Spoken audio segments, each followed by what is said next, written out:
the king!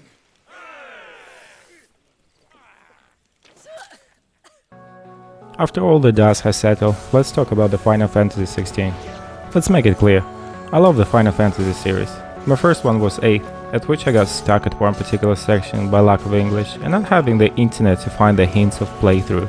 Yep, those times very much existed. Then came along 10th and swept me off my feet. It was epic, from party member relationship interaction to bizarre self-invented sport. I was engaged and mesmerized. And don't forget voice acting, it was there where it all began. Following on, the Final Fantasy VII Remake brought the Platinum Trophy to my modest PS collection. So safe to say, I'm an experienced Final Fantasy lover. I was looking forward to the 16th as it promised real battle mechanics of somewhat Devil May Cry protege. That sounds like a cosmic combat on paper. So I already grabbed some biscuits, made my tea, constructed my prejudiced opinion regarding the game, and unfortunately left totally disappointed. Let me explain. It feels like Final Fantasy XVI going through a rebellious puberty period. And me as a nurtured parent will love it no matter what, and step aside in order to protect it from a distance. Will allow it to make mistakes in the hope it will grow into something beautiful. I know it sounds ironic, probably is. Now let's start to talk about the game. Let me state that the game looks absolutely magnificent. I'm talking about the scenery and all background intangibles. Sightseeings are back to be screenshot and shit. This husk is filled with the allure to behold, and world design feels conceited. Though it reminds me of movie Alfie, where actor describes monument of love goddess Aphrodite in a museum where everybody admires her. However, when you look around it, you step upon litters scattered all around the floor, banana peels hanging off podium, and all human rubbish nuisances surrounding her. That picture as a whole start to look very much ugly. Allow me to pick up rubbish as not as an Instagram influencer and describe this mess. First things first, those character models. Whenever you have option dialogue in a game, you can see with the naked eye that the character models look outdated. Something you will find on previous gen consoles. English lip syncing. Am I the only one who sees they are not tuned together? There is always an irritating feeling of visual lip delay with an actual speech. Not everywhere obviously, but literally, in most interactions.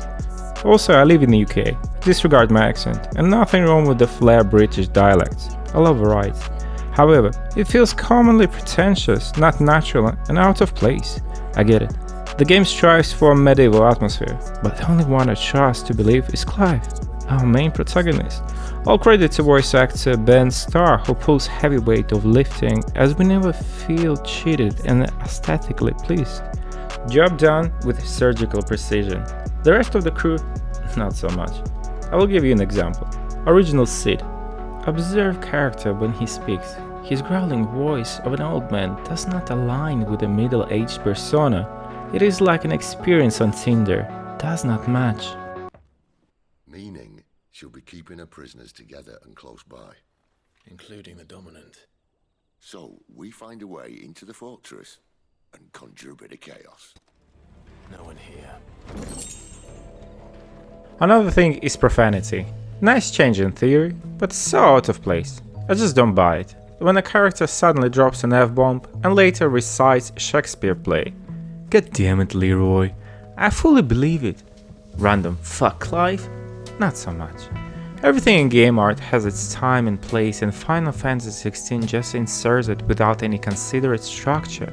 Reminds me of that meme. How do you do, fellow kids? What?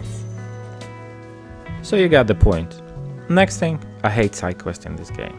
Yeah, I'm being dumb completed all of them. I think we can all agree they're tedious. They will bore you till death. I'm still alive though. To complete some of them you have to travel a long distance of a few meters away.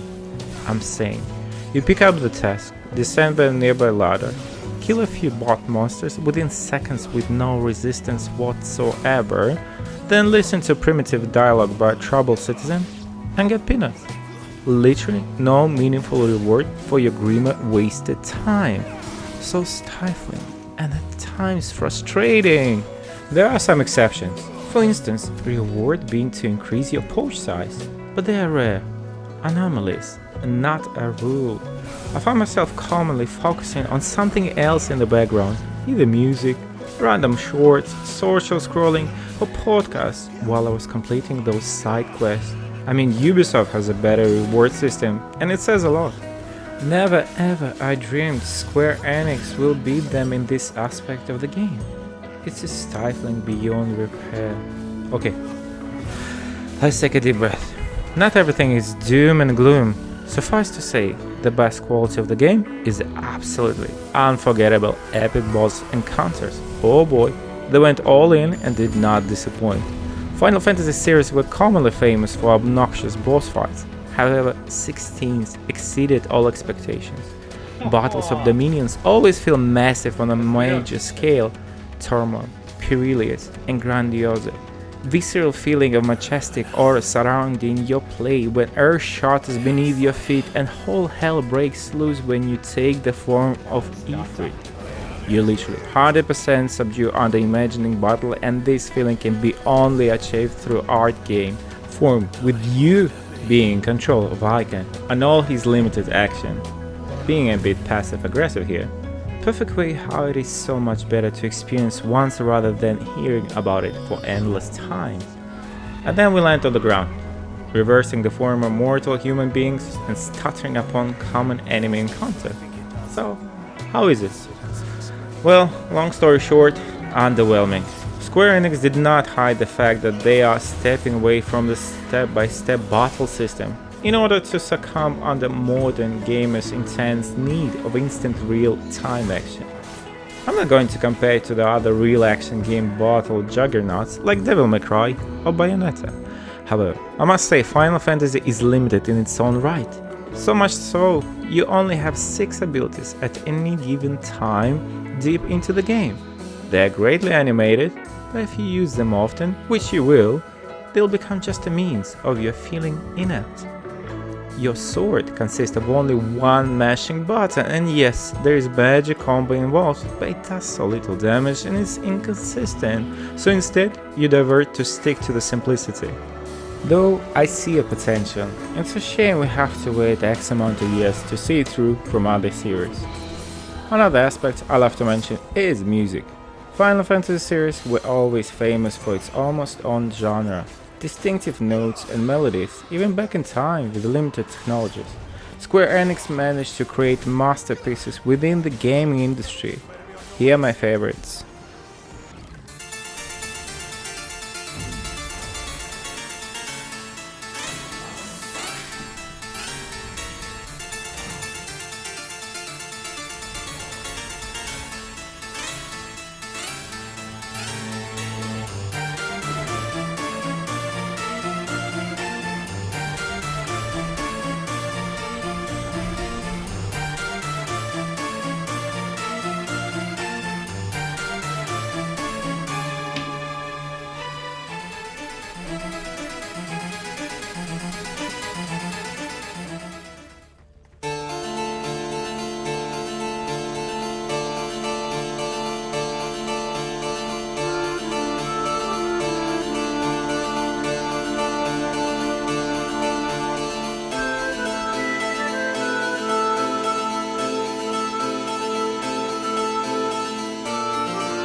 And now it brings us to Final Fantasy 16.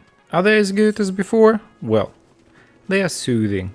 Great background noises, still having that Final Fantasy gene in them. However, after completing the game, I cannot hum to myself any of them, and I have musical degree, not bragging. Just proving my point, the music quite frankly, forgetful. Don't get me wrong, music is not bad, some themes are even compelling, however, that's all they are. And now my worst fear and criticism of the game. The world, it is just empty. There is no sense of exploration as you know that you are not going to find anything that justifies wasting your time. You will never find a weapon or piece of armory that feels rewarding, just some scraps of material that junks your item menu. No stories to be told or explored.